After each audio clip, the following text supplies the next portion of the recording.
I've read Naruto and Full Metal Alchemist, Guilty Crown, Hunter x Hunter, the list goes on. But out of all of these animes that I've watched, My Hero Academia has been the most tear-jerking. Why? Today I wanted to talk about My Hero Academia, and the specific thing that I wanted to talk about it is why My Hero Academia makes me just so goddamn sad. In a way, very little about this show is novel. The characters are all stereotyped, albeit with small variations from the norm. The plot is typical as well. So what about it delivers the goods?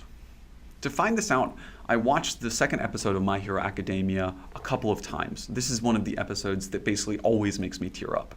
I even read the original manga, and each and every time, the scene where All Might tells Midori that he can be a hero too tears me up. So what are the tips and tricks that we as writers and creatives can use to make people feel those emotional pangs? At first, I thought of the obvious reasons. Midori is a crybaby, and this is such a great technique. And when we see and hear people cry, it tends to make us get teary as well. But this is a pretty common technique. I think a lot of people know it. So what sets it apart? What sets My Hero apart? Is it perhaps the music? It's both heroic and sad, and we know that music alone can set a scene. But even when reading the manga, it gave me the feels. So that rules out voice acting, which was also equally good. So what sets it apart? So I think there's a couple of things, and I'll start small and work my way up. One of the nice tricks in the show is All Might. All Might is this character with two personas. You've got Big All Might and Little All Might. Big All Might is all muscles, and it's really hard to take him seriously. But Little All Might is just the opposite. He's serious, he's thoughtful, he's morose, he's realistic. When he says something, you take him seriously. And this juxtaposition of the two forms exaggerates the contrast. So when we hear Little All Might speak, when we hear Little All Might say, you can be a hero too, we treat it with even more importance. This juxtaposition, this type of juxtaposition, both visual and auditory, it's stark and it's incredibly powerful. The next trick is this show packs in the up and down swings. Now this is a very common technique, but I think this show maybe does a little bit more than most. So for an example, we first see Midori and he has very high hopes for his quirk, and this is back when he's a kid. And then he learns he has no quirk. His mother apologizes him and urges him to accept it. And we know this would be enough for most people to just give up, but Midori does not.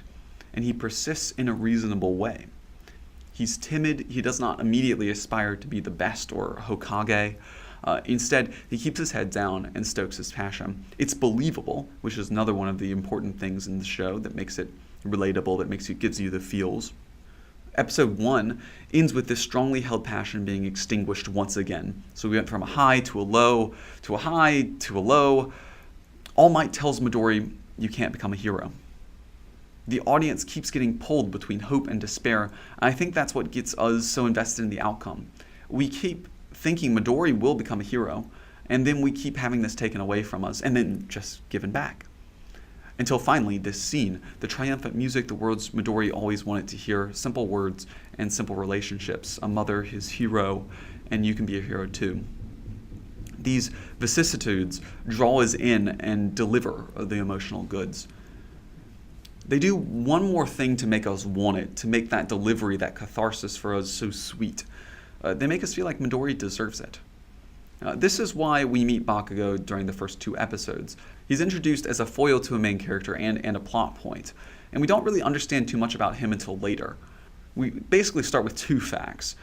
He's a bully, and his quirk makes him a better hero than Midori. And this echoes that first 2 lines of the show. People aren't born equal. So not only does Bakugo act as a foil to Midori, he is a hero, but he doesn't deserve it. He's also a great prop for displaying why Midori should be a hero. Bakugo, the one that bullies Midori the most throughout the first episode, gets into trouble, and Midori, without a second thought, goes in to rescue him. Midori truly wants to save people.